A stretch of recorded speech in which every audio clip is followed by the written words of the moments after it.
Word Balloon, celebrating 16 years of excellence for you.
Our report details how advertising through television transforms strangers to your product into acquaintances, and acquaintances into friends, and friends into customers. You could almost say, as a result, that television puts into every living room a selling machine.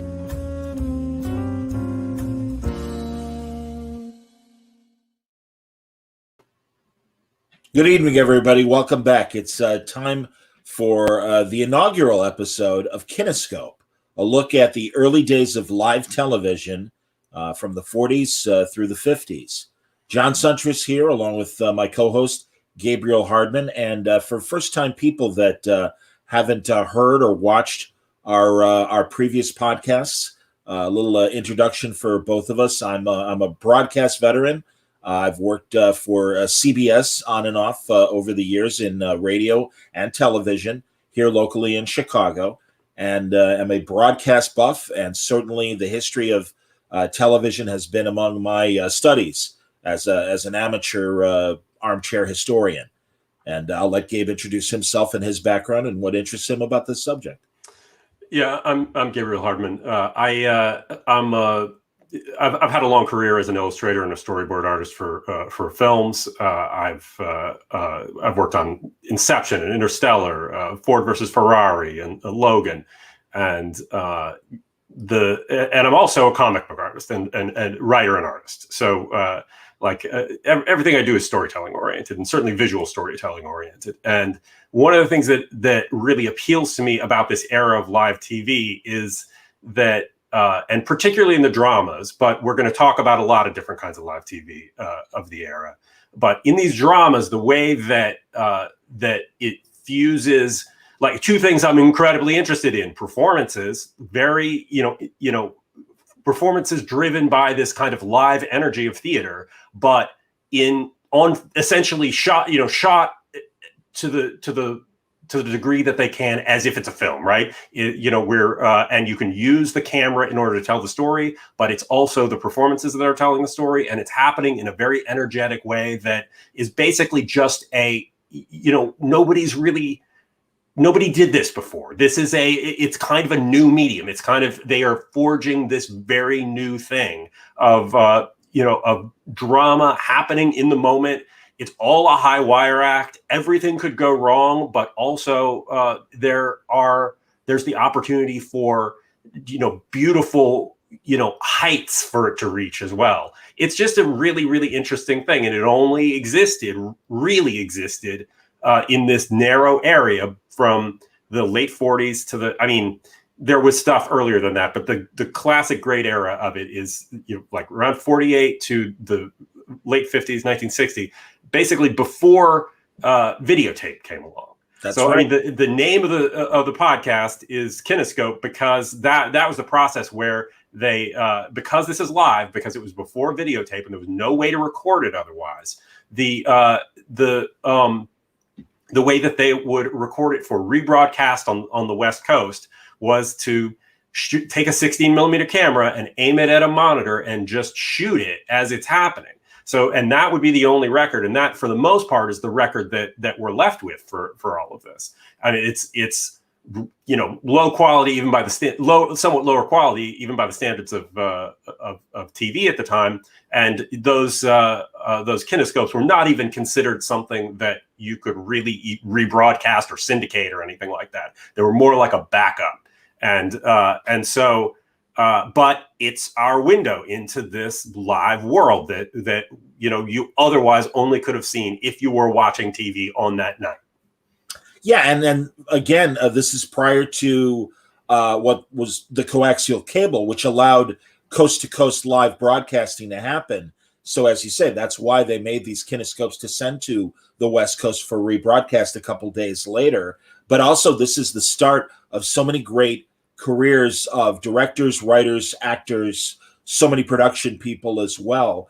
And certainly one of the reasons why we chose the show to start off with, Patterns by Rod Serling, directed by Fiedler Cook, a really great show that immediately caught the attention of the American public. It was originally broadcast in January of 1955, was so successful, they performed it again. They didn't rerun the film. They made a second performance of Patterns because that's how they did it back then. Right. And this was like the first time anybody ever did that, really. This show was sort of a phenomenon at the time. It was both really popular and critically really well regarded. The Jack Gould, the critic from the New York Times, praised it, and in his New York Times review, he was like, "This is so good, they should mount this show again," and then they did. So, which was sort of unheard of at the time. People who talk about, interestingly, people who talked about seeing that second version of it were like, "Well, it was more polished, but it was sort of less exciting. It had less of that intense feel that that's kind of what defined what made these live TV plays great." So because they were more rehearsed, because they knew more what they were doing, and they were flying less by the seat of their pants, and so that that lack of preparation plays into what. And look, I'm a storyboard artist for movies. My job is preparing, right? I preparing what shots they're going to be making, elaborate plans. And certainly you had to make elaborate plans in order to pull off a live TV show. But at the same time, there's no going back, and whatever happens. And that's what's so cool about this.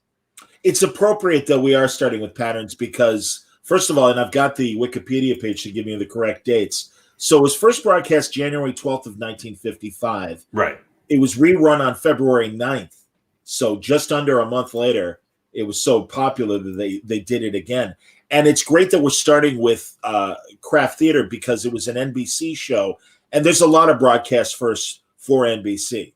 I mean, NBC and CBS, even going back, obviously, to the original radio days, they were the two big competitors. But NBC was, from a technical standpoint, the initial, experimental and successfully putting things forward. As we get into other shows, you're going to notice a difference of the way they shoot these things. And we can talk about that later. But as far as NBC was concerned, it was multicam, and they would do different shots.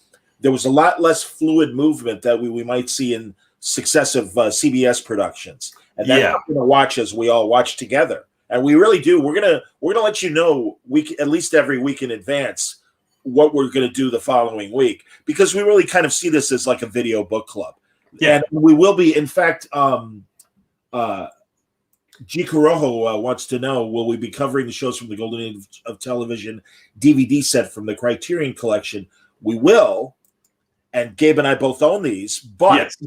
But we want these things to be accessible to everybody. We want it to be something that's on YouTube, something that's someplace out there that, that just, even if you're not an aficionado of this who went out and bought that Criterion set a decade ago or whatever, you could just watch it and we just don't want it to be something where we're talking about something that's basically too obscure for anybody to dive into and and get what it is we're going on about. And yeah, so really, we promise that we will pick shows that either you will be able to find on YouTube or find on Dailymotion, or UCLA has a great website where they've been finding and restoring a lot of these great plays as well. So I would imagine, at least off the top of my head, it will be on one of these free platforms for us to let you know where to go to watch this stuff. But yeah, I mean, and again, right away with Patterns, you've got Rod Serling, the man behind The Twilight Zone. Yes. The host of Night Gallery, as we all know. But this really was his great national breakthrough. It's interesting. He was doing live television in Cincinnati prior to getting the nod from New York. And I don't know if you caught it, Gabe, but that is one of the things about Patterns is our lead character is from Cincinnati. Yeah, absolutely. And I think Serling also he wrote and sold multiple plays before this, mostly to Lux Video Theater, which was a half-hour show, and it's also Patterns was directed by Fielder Cook, and he had worked on that show as well. He had directed some Rod Serling teleplays on that show as well. They bought a lot of Rod Serling stuff, but he was not a sort of golden boy. He didn't become, and he literally kind of became famous overnight from this. And the idea of basically a television playwright becoming famous seems a little bit crazy and anachronistic, and I mean, I know that until at least several years ago, I didn't really have a sense that that Rod Serling was somebody, like, I didn't understand that that he had this whole career, basically a couple-year career before The Twilight Zone, and that's what made The Twilight Zone possible. But that the kind of work that he was doing was in a lot of ways very different from what The Twilight Zone became. And The Twilight Zone is also a reaction to the kind of work that he was kept from doing in live television by sponsors. He wanted to set out, his intention was to very directly set out and to take on, social issues, take on, things that were going on in the world and the country, and dramatize them in ways that would, make a point and, do some muckraking and all that sort of stuff. But and he ran into an enormous amount of trouble with the sponsors of these shows, and and the network as well. But a lot of it was about the the sponsors of the show, and these were clearly they had like one sponsor or something for them, and and often in some way the things that he would be writing about would irritate them in some way, or would or they would ultimately have to be censored or rewritten. I mean, in this particular case, this episode, Patterns, was originally written for Studio One, which is the CBS show, and it was like the more popular established CBS show, but CBS got worried about it. They felt like it was maybe a little too close to the bone with with the sort of corporate intrigue of it all, and he ended up taking it to NBC and working with Fielder Cook to kind of craft it and rework it into something that would work for their show. But I think we need to probably describe what this thing is, because you say Rod Serling and everybody just kind of assumes that it's some sort of a kind of allegorical supernatural thing or something along the lines of The Twilight Zone. And his early career was nothing like that. He was writing very direct plays that spoke to stuff that he was concerned about. The Twilight Zone was about writing oblique plays that talked about things that he was concerned about, putting in the context of science fiction, and so that people were not so freaked out about the idea. But this is all very direct. But I mean, Patterns is basically just it's a power struggle in the world of big business. Like that's that's the essence of what he's going after, and more than it being a big issue story, it's about dealing with the ethics of these individuals within this corporate structure, and basically how far anyone will go or not go in order to protect themselves or to move forward, or and it's totally fascinating in that way. It works great. Like these as a character study, it's really amazing. The fact that it's, particularly Ed Begley Sr. as the older executive who is sort of like second in command underneath Everett Sloan's character, who Mr. Ramsey, who's the head of the company, and they the way that then the Richard Kiley character, the younger character from Cincinnati, comes in, and he's hired from some little company out of town. He's way younger than everybody else. The Everett Sloan character just sees him as somebody with potential, but he really is being brought there to replace Ed Begley Sr. And Ed Begley Sr. doesn't know this. And even though his secretary clearly knows this from the very beginning, yes. But Ed Begley Sr. and Richard Kiley develop a sort of relationship over the course of this story, and so all of these kind of conflicts come together over the course of it, and it's about Kiley having to decide whether he's gonna go along with this and keep this job even when it's basically at odds with his morals, and yet it also resolves in a way that is not heavy-handed. It's actually very interesting, a little gray, and and you can make your own call about how you think that he dealt with it, which I think is what really elevates it in a lot of ways. Yeah, well, and again, this is the zeitgeist of that post-war era, that man in the gray flannel suit that it was explored in that book and in that film as well. And it really does. It takes on corporate America in terms of what is more important, the humanity or business as usual and business at all costs. And Edward Sloan absolutely represents that corporate attitude, and is very obvious about wanting to push Ed Begley aside and make Richard Kiley his new man. And it's great. It really is great to watch. And also, by the way, as you said, Serling would have these troubles with corporate sponsors. It's one of the reasons why in the intro I put that voiceover of television as an effective marketing tool, because essentially at the bottom, as much as the creatives really took this opportunity and made some incredible drama and comedy and the like, it was there to sell products. And yes. Let's not forget that. And they are making this show to sell Kraft cheese. And right. But watched all those great Kraft. But if you want to know, though, if you want to know why I'm interested in talking about this, it's because these guys, people like Rod Serling, are out to bite the hand it feeds them. Absolutely. Right? And that's that is at the core what makes this exciting, right? They're not, they're out to get away with something within a structure that doesn't want them really to get away with it. But they obviously there's push and pull there, and they want the prestige of it. They want they want the ratings. They want people to be excited and interested in it, but they just don't want to. They don't want that some little TV writer stepping on their giant corporate toes either.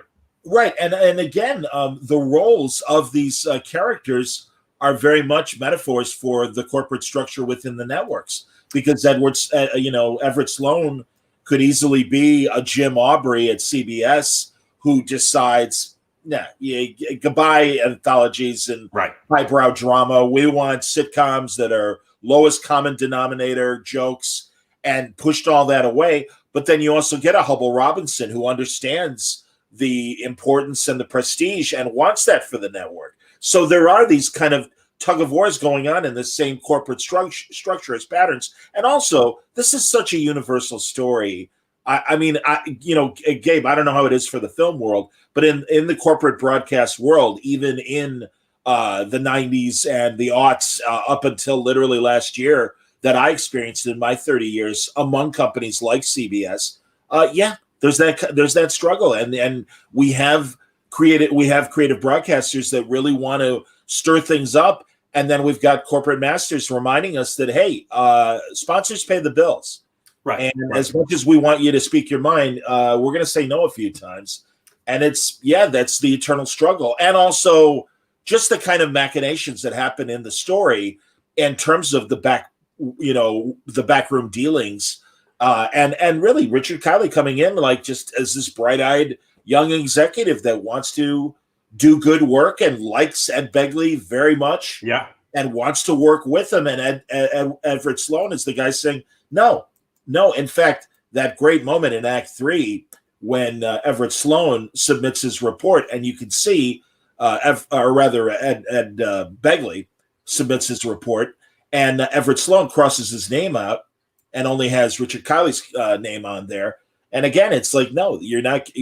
I'm not even giving this old guy the credit that he deserves for the work that he's doing. You're on the way out, like it or not. Right. And this gets slightly confusing because Ed Begley's character is named Andy Sloan, and Everett Sloan is the actor who plays the boss, who is Mr. Ramsey.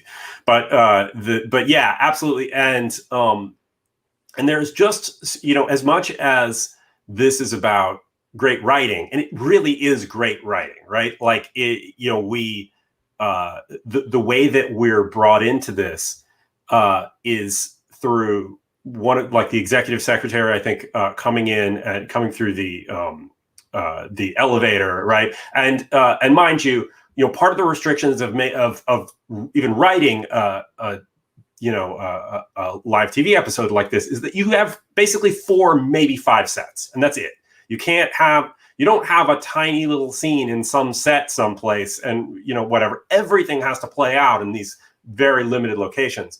But she's coming to work in the morning, going into the elevator, and we pan up to the list of names and we just follow it up to the very top, the executive floor, which is Ramsey and Company, which is the company that this is set at. And that's not pointing the camera at people and letting them act in front of it. That's cinematic storytelling, right? But it's just they have to be doing it in the moment, and so it tells us that that's where she's going. We dissolve to the phone bank or whatever, where the operators would be, and then into the office. And the way that it develops and is set up, we have a very young Elizabeth Montgomery coming in, trying to get information about this, about the new hire, Richard Kiley.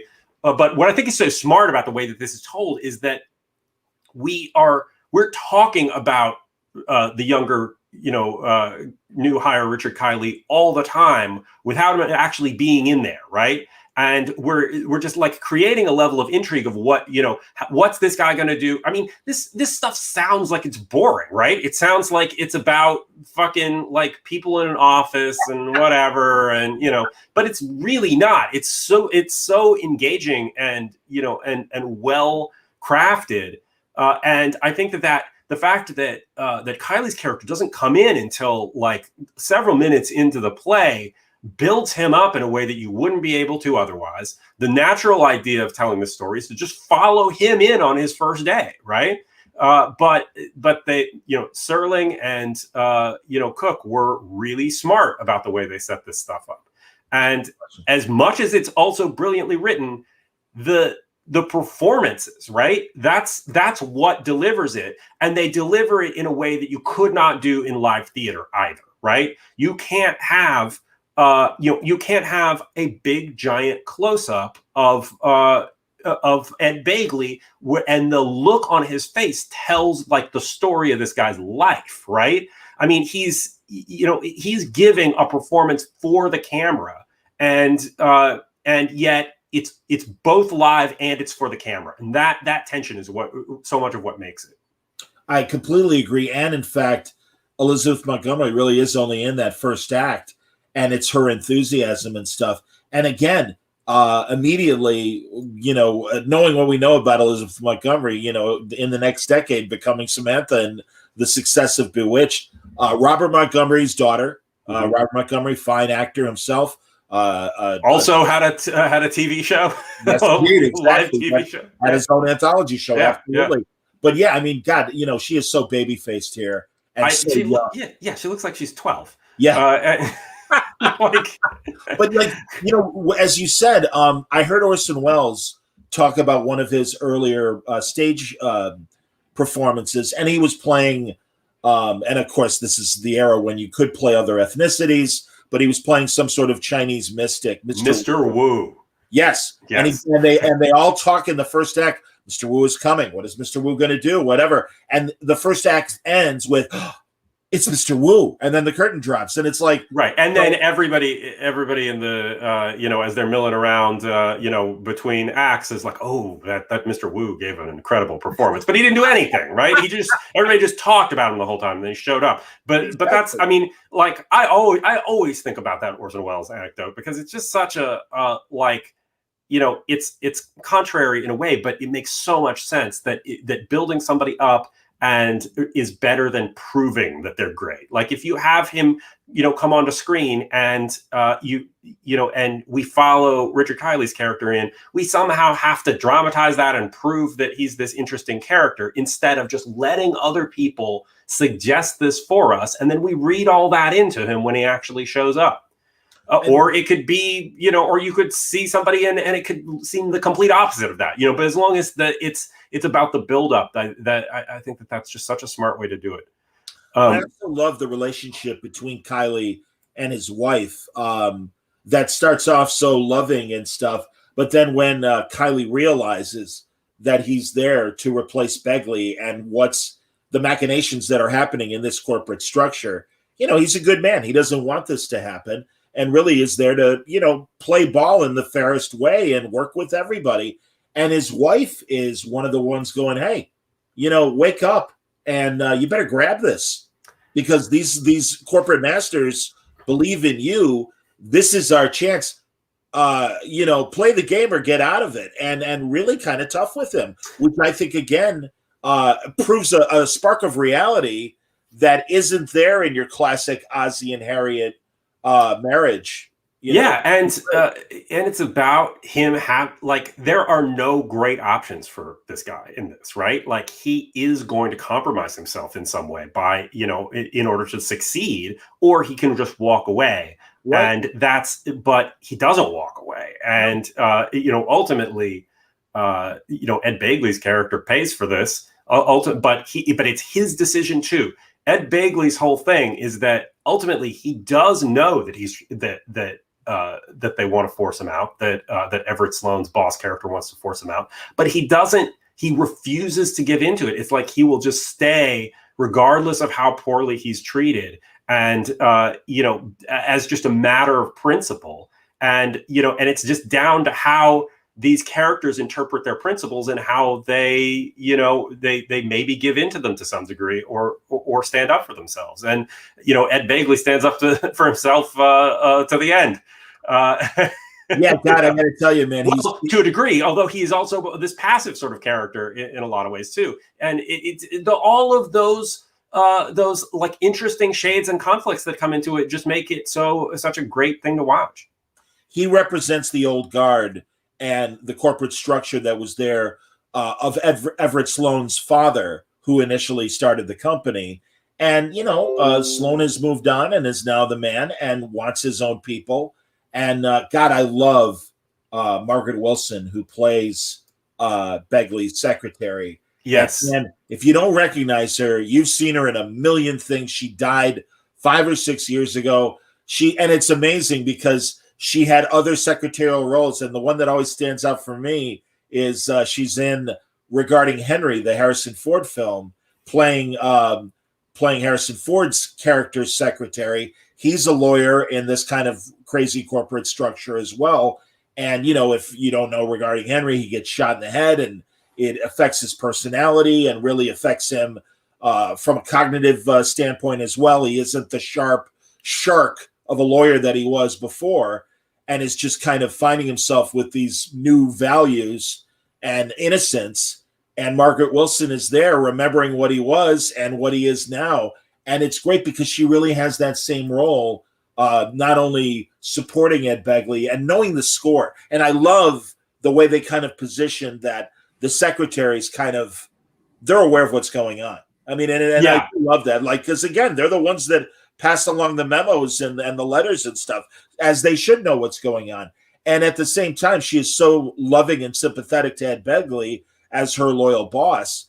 At first is kind of callous to Richard Kiley, but then they come to an understanding because she knows that Richard Kiley really likes Ed Begley and wants to work with him, but it really is doing a good job as well. Like we're initially just in the first act, we're introduced to him, coming in on his first day, and then in the break between first and second act, lots of time has gone by. We quickly established this sort of new order where Richard Kiley is clearly in control of this situation, giving out orders, sending people places, and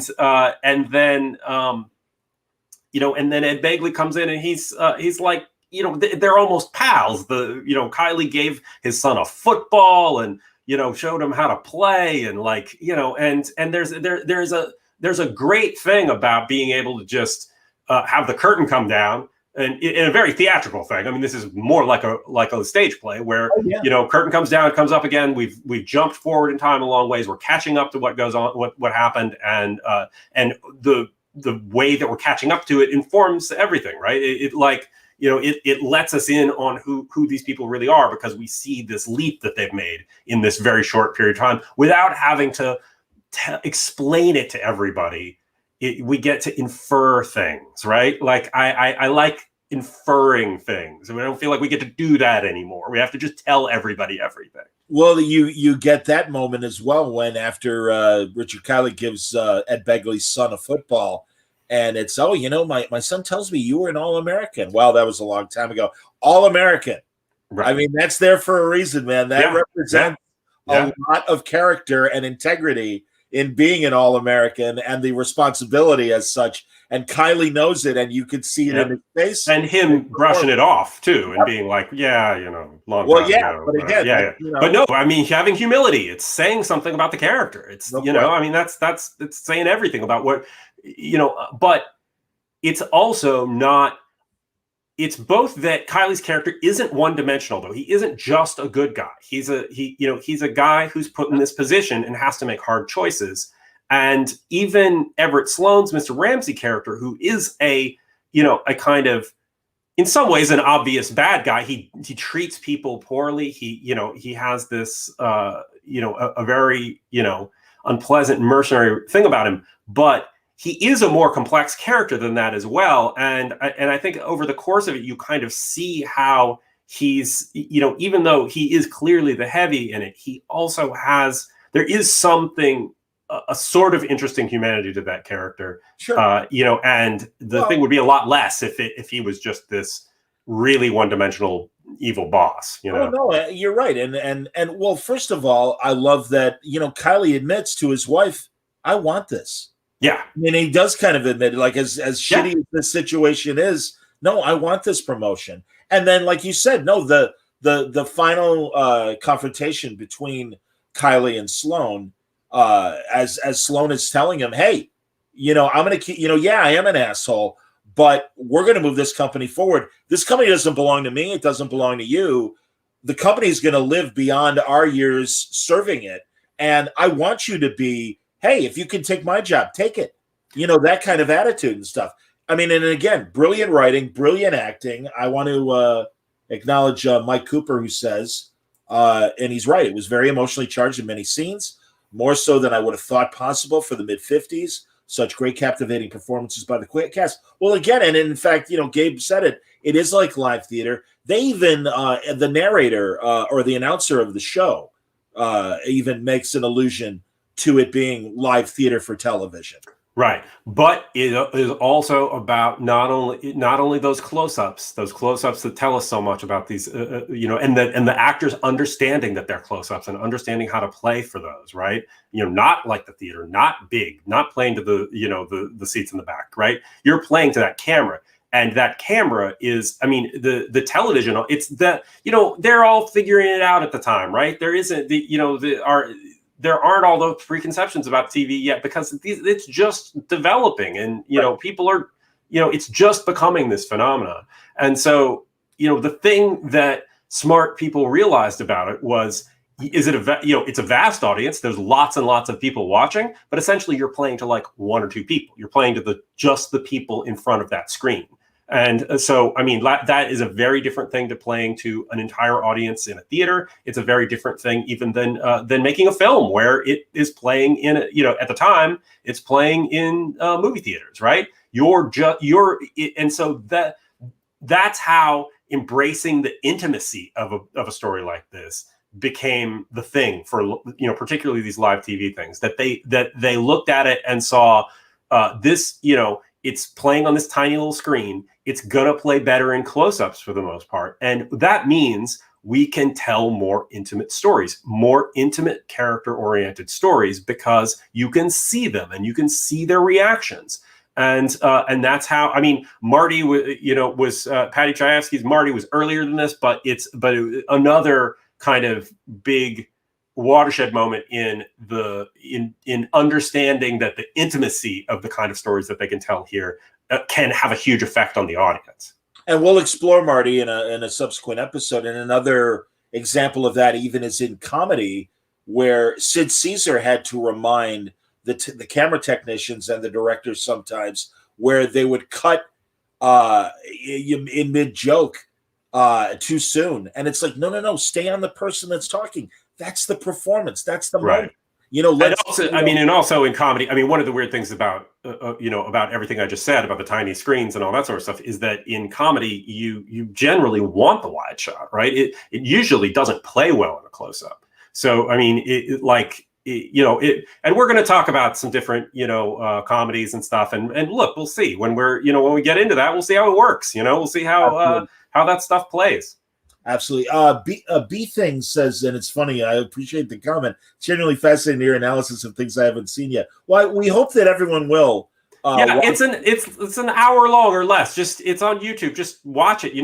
I think it's totally worth it, and I think that you will be surprised how engaged you are by it. Truly, absolutely. And again, it is the energy in the performances and everything that's happening with the crew and the players. It really is fascinating. And I remember in the 80s, when public television was running a lot of these kinescopes and did a series of them. And in fact, the Criterion collection that was mentioned earlier, that is kind of the basis of that collection was from that PBS series. And you got actors and directors and writers that were still alive to talk about the performances. We'll see Jack Klugman do live television, Oscar Madison and Quincy for later television fans. Who are still elderly at this point, but yeah. But also, by the way, and again, we're talking about early Serling. There's an amazing PBS American Masters they did years ago called Rod Serling Submitted for Your Approval. Obviously, spends a lot of time on The Twilight Zone, spends a little bit of time on Night Gallery as well, and everything that happened after The Twilight Zone in his life, ultimately his death, but spends a really good, healthy part about this period, and you get Serling's thoughts that had been written down, and an actor narrates them. You get John Frankenheimer, who's going to play a big role in a lot of the productions we'll be watching and looking at.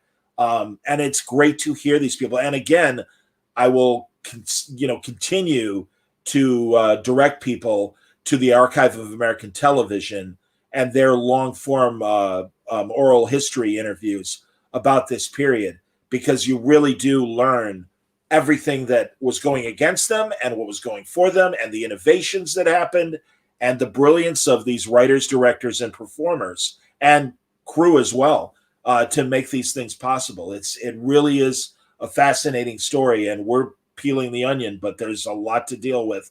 And we really do recommend that you do watch and read and check out some of this other stuff. And I know Gabe and I are poring over a lot of books as well about some of these great producers and writers and directors and performers. So look, obviously, I think we also aren't going to just cover great things, right? Like, I mean, this one is great, right? But I mean, but we'll we're going to be covering all sorts of stuff, right? Sure. And I think that obviously I feel like, the version of this, the television version of this is superior, but there was also a film version of it. That's right. And I think we should briefly talk about that. Oh, The film version from a year later is almost all the same people creatively, except that Richard Kiley's character is played by Van Heflin, right? Right. And to give it a little bit more movie star power, right. The fact that Van Heflin is 20 years too old to be playing this part is a little bit of an issue, I think. Like he is literally like almost 50 years old, and it doesn't have quite the same feel that that Richard Kiley does, but I mean, look, I love Van Heflin, actually. Go watch The Prowler. Go watch Joseph Losey's The Prowler. He's brilliant in it. It's one of my favorite movies. But I love Van Heflin. Isn't he Godzilla Laker as well? Or that may be right. Okay, no, I can't remember. Him and Tina Louise, I remember having some sort of really lurid scene for 50s films and stuff. But, and also real fast regarding Van Heflin in this role, in this movie, he looks too much like Everett Sloan to me. Yeah, that's actually not a bad point, and but he also doesn't bring the energy to it. But energy is also an issue with the movie, right? It's the movie is directed by Fielder Cook as well, yes. And it is essentially the teleplay, except Serling adapted his own. And I mean, there are elements of it that are expanded. They, it's a feature film. They could shoot someplace that's not 5 different sets, so they have scenes out at the house in Connecticut. They have scenes at at Ed Begley's house talking to his kid. I don't think that these scenes, I don't think they add that much. I think that all of this stuff was inferred. It's, the feature is obviously half an hour longer than the teleplay was. Yeah. But but I think that mostly, more than that, it's that it's well done. It's it's a good movie. It's a solid movie. If I had not seen the live TV version, I would think, well, yeah, this is really good, right? But it doesn't have that spark that the live TV one does. It's polished, but not exciting. There's no I was just listening to another podcast, a Pure Cinema podcast. They had Quentin Tarantino on. They do these like 4-hour episodes with Quentin Tarantino on them because they're associated with New Beverly. He owns the New Beverly Theater, and and so like they were this movie came up, Patterns, the feature version of it, because what they were on there talking about were movies in the public domain. They were giving recommendations for movies in the public domain. Patterns, for whatever reason, I can't tell, the feature film is in the public domain. And so but it was interesting that the co-host of the show, Elric Kane, brought it up as this interesting thing that Rod Serling wrote, but they weren't aware that it was a live TV thing, right? They were just taking it on the terms of being that movie, and and really liked it and were really affected by it. But I think that I can't quite look at the movie the same way, because I think the TV version is just better. No, absolutely, and also something that we will explore is the fact that many Hollywood producers would see these teleplays and then make feature films of them. Requiem for a Heavyweight, Marty, obviously Patterns, 12 Angry Men. And in some cases, the film will exceed the television version. Definitely. Gabe and I have been talking about some of these, and we can't wait to discuss them with everybody listening and watching and seeing what you think. Ryan Green makes a point about another great early Serling, and he said, I just watched Serling's The Velvet Alley 2 nights ago. Phenomenal. I agree. It is one of the things that's covered in the submitted for your approval documentary about Serling, and it's very autobiographical. Yes, it's also very much a reaction to the career he got out of Patterns, right? Like, going from being this guy who wanted to be a writer, this guy who or who wanted to be a dramatist, and then doing it and working at it and selling 12 scripts or whatever to Lux Video that nobody really cares about, but then making this giant leap with Patterns, where there's a nice book of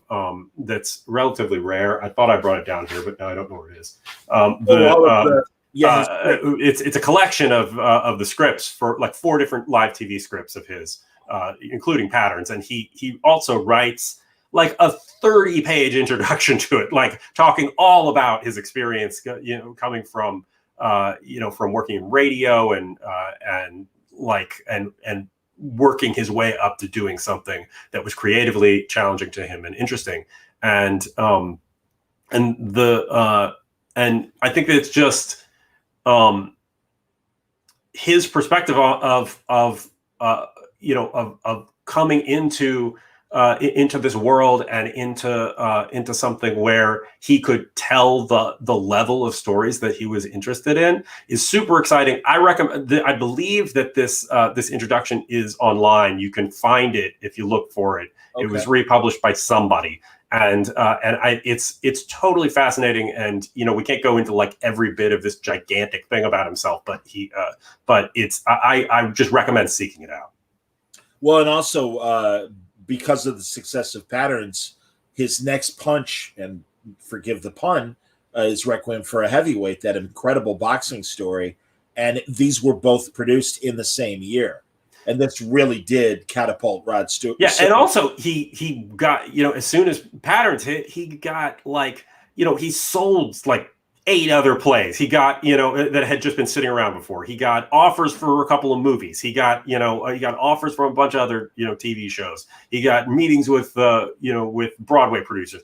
It was the overnight success of Rod Serling. It's what made him Rod Serling. No question. And again, we'll explore it with certainly with Requiem for a Heavyweight eventually. Yeah, and I wouldn't be surprised if we're looking at more Rod Serling stuff. This is because he's super interesting. He's not some perfect writer. He's a really interesting writer, and the fact that we all know where he went from there is makes it even more interesting. And again, this is what's interesting about this period of live television, because this is where so many greats to come later in their career, much like Serling, Paddy Chayefsky, who from Network, and George Roy Hill was one of the great directors of live TV that went on to do Butch Cassidy and The Sting. Franklin Schaffner did Patton and Planet of the Apes. Arthur Penn. Right, yeah. John Frankenheimer, like you mentioned before. I mean, so many interesting people came out of this stuff, and that also informs. They went into the movie business in the mid, early to mid 60s, and and that's kind of what set up the possibility of the new Hollywood of the late 60s and 70s. Like all this stuff is a sort of continuum. And much like, in our previous show about The Outer Limits, where all I want to talk about are things where, where these actors and, writers like Robert Towne or whatever, started here and went on someplace else. I just love that kind of continuity of stuff. I love to be able to like look at, the path that these things took, and that it isn't just that 70s cinema or whatever just didn't burst out of no place. These things all are connected, and and bringing a lot of it back to this live TV stuff is really interesting. Yeah, and also again, I mean, I've watching these oral histories on the Television Academy's website. Guys like Horton Foote, who's brilliant playwright and everything. It's like we couldn't get our stuff on stage. We couldn't get the film deals. Television was there and needed the material. And it was shit pay, but it was a chance for your work to be seen. Right. And initially, they paid like $600 or something like that. And the reason that guys like that, Horton Foote and Paddy Chayefsky and Tad Moselle, these writers who came in a little earlier at the beginning of this stuff, they got breaks because they weren't cheap, right? Like established playwrights weren't going to write a fucking hour or even half-hour play for $700, to give it away to play once on television and never be heard of again. That's right. So because it was live and there was no real way to keep it apart from the KineScope. No question. And those guys were all brought in by this producer Fred Coe for the Philco Playhouse, and that was kind of like the incubator for this serious TV, the serious TV playwriting stuff, and I mean, I think that, and all of that stuff we'll go into more specifically when we talk about shows that are, that are related to it. And we'll just kind of build on talking about the history of how all this works as we go and as it relates to the particular shows. Absolutely. And then again, the trajectory, not only the obvious ones, but like Martin Manuelis was such an important producer. And what does he do after the live TV era? The Adventures of Dobie Gillis. Right. Well, but the business changed, right? They, right. Ultimately, there was this brief window where people were, and there's a lot of garbage from live TV. It's not like they're all brilliant, right? No, you're right. It's like anything. Most of it's garbage, right? Sure. But there was a window to do interesting adult stuff, and that window closed, right? And it closed basically because they figured out that if you go out in, to Ince Ranch and shoot a Western in a couple of days, that's cheap enough that people will, and that's what people got excited about. And once Westerns started selling on TV, live TV was over. I mean, the only reason that that this live version of it happened, and they weren't just shooting things on film the whole time. It wasn't that they didn't have the technology to do that. It was that that it just cost like 5 times as much to make an hour-long filmed, like shot on film production that would then have to be cut together and all, and post and everything, and then presented on TV. That level of work would be it was just too expensive to do. So this is all just a bunch of economic forces and somewhat taste things, and they're all coming together to kind of make this little bubble of a time when these kind of more ambitious plays could happen. Absolutely. We do want to acknowledge the passing of Richard Donner, and it's kind of he's 91 years old, great filmmaker, important television director. Well, maybe not important, but certainly did. But he started in TV, and and speaking of Rod Serling, I think it was Richard Matheson who wrote it, but like he directed Nightmare at 10,000 how many feet? 10,000. Is it 10? 20? I feel like it's 20. It's probably 20. It's but yeah, no, I mean, he directed that that classic Twilight Zone episode. I think he did come in a little bit after I think his first credit was like 1960, and that's basically the end of this. That's when Playhouse 90, like the last big show, ended, and and we moved on to Donna Reed and Westerns. Man, I'll tell you, I always love hearing Donna Reed because I worked on a local sports talk show, and it was on one of those really low UHF channels after being on CBS for a couple of years. And it was like literally saying, all right, our show's on Friday night at 6:30. And me and I was the Andy Richter. I was the sidekick. My host would be like, Friday night, 6:30. And I'd go, right after Donna Reed. He's like, right after Donna Reed. And it was the truth. We were on after Donna Reed, reruns, and led into a shitty infomercial about a Walker food processor of some sort. But yeah, it cracked me up, man. And then, so I can't help it. I love Donna Reed. So well, if we had the ability to do it, we would put this show on right after Donna Reed. But no, this is going to be great. Now, next week, we are going to talk about a mediocre show, but it's pretty, it's still fascinating to watch. And that is the first attempt to adapt James Bond from book to screen. And it's an episode of the TV show Climax, and it's called Casino Royale. And it's the first story, and it's Barry Nelson, who you might remember from The Shining. Yeah. A lot of TV roles. And he's Jimmy Bond, an American secret agent. Yeah, so I mean, look, we're there's obviously a lot of contextual stuff for this, and it's an interesting thing more than it's a great thing. But there's nothing wrong with that. It's out there on YouTube. Watch it before next week, or watch it at least before you listen to the one next week. Here's the I got the URL here for everybody, but I'll put it in the chat as well. And it's easy to find on YouTube. It'll be 50 minutes, so they eliminated the commercials, but it's the full story. But it's Barry Nelson against Peter Lorre. Peter Lorre played Le Chiffre. Yeah, what we all know from the Daniel Craig movie. But yeah, it really is interesting how Casino Royale wound up on this TV show. And I wonder if its problems or, the things that lacked might have been a couple of the reasons why it took that much longer for the Bond films to make it to screen. Very well might have, and we'll go into that next week on KineScope. But the one thing that I promise is that the week after that, we'll do another highbrow show where everybody's miserable at the end, because those are the ones I like. No, I'm excited to talk about all sorts of different live TV. Absolutely. And truly, if you really do want to do your homework and be prepared for both weeks, Casino Royale next week. Are we in agreement that we're going to do The Comedian the following week? Yeah, the following, The Comedian with Mickey Rooney, directed by John Frankenheimer, absolutely one of the highlights of the live TV era in every respect. Also written by Serling.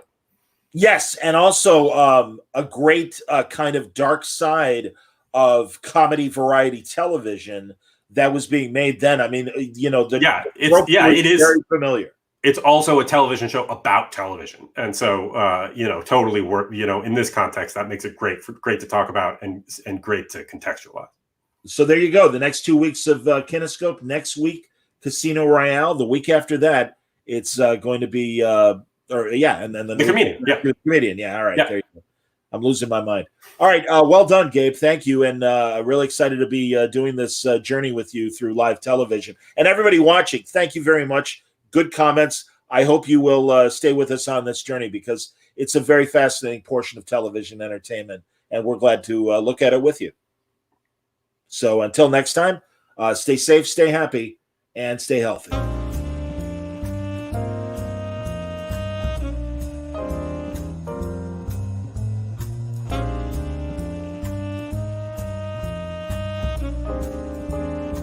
Our report details how advertising through television transforms strangers to your product into acquaintances, and acquaintances into friends, and friends into customers. You could almost say, as a result, that television puts into every living room a selling machine.